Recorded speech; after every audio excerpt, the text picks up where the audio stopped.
Current statistics show that 1 in 3 people will be affected by cancer at some point in their lives. Westerville North Principal Kurt Jakowski and sophomore Megan Fredo have personal ties to those statistics. Kurt, who was diagnosed with carcinoid cancer last July, is serving as honorary chair for this year's Relay for Life of Westerville, scheduled for June 29th through 30th here at Westerville North's track. The relay raises money for the American Cancer Society. Kurt has appointed Megan, whose mother has lung cancer, as his honorary co-chair. Now, Kurt, I know that you and Megan have been working hard in the recent weeks to get this going, and you're hoping to get as much involvement from the school as possible. Have you set a number as to how much you hope to have the school district contribute? Yeah, well, I think what we're going to end up doing, Megan and I have met about 3 or 4 times over the last week and a half. And I think what we're going to do is we're going to kind of chop it up to where we have an elementary divisional team, a middle school divisional team, a high school divisional team. And with that, we're going to open that to teachers, students, parents of those divisions. And even maybe at the high school, we're looking at maybe breaking it out with some of our organizations, performing arts, athletics, clubs and organizations, some of those. But as you look at the amount of people that we have, with 14,000 students in our district, over 14,000, and the idea behind supporting cancer research and the relay within our community, I think it's reasonable to make a goal of about $25,000 for our community to be able to raise. I'm here now with Megan Fredo. Megan is a sophomore here at Westerville North, and she is Kurt's honorary co-chair for the Relay for Life. And her mom is actually battling lung cancer right now, which kind of gives you a personal tie to the event. And I know that you've actually participated in the relay since you were very young. Can you kind of tell me a little bit about what the experience has been like for you and why you keep coming back to do it? Well, since I was really little, my mom would just take me to go along with her, and my brothers would go on occasion, but we always had a neighbor who battled and survived cancer, so she always had a tent up, and she always had a team, and we would always go visit her, and we'd walk around, and sometimes they would have games for like the little kids, and they'd always have prizes, and it's just really fun.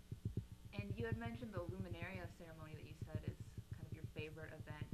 Yeah. And what is that like? When does that happen? And that happens probably like later, so because the sky gets darker. So that the first night, that night is. Yeah, the first night, and then they set it up, and it spells hope with all the survivors' names on it.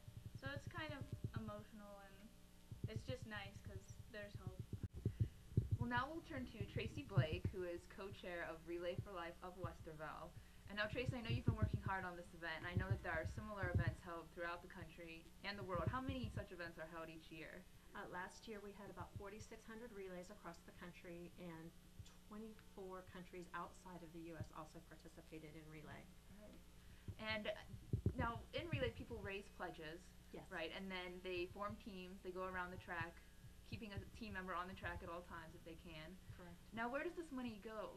How does it benefit people with cancer? It benefits people with cancer through research, through education, through advocacy, and through services that are provided by ACS. For example, in the state of Ohio last year, we had $22 million dedicated to research, and that's currently active in research facilities around the state. Okay. Over last year in the U.S., we raised over $375 million for just those kinds of things: research, education programs. We have Patient Navigator, which will help cancer patients through the cancer process, talking to doctors, finding the right protocols, finding research programs that they can be involved in. Okay. We also have programs like Look Good, Feel Better that help women, help them boost their confidence while they're going through cancer treatment. We also have Reach to Recovery, where we have a survivor of breast cancer go out to someone that's been newly diagnosed and helps them through it and is kind of their mentor through the cancer process.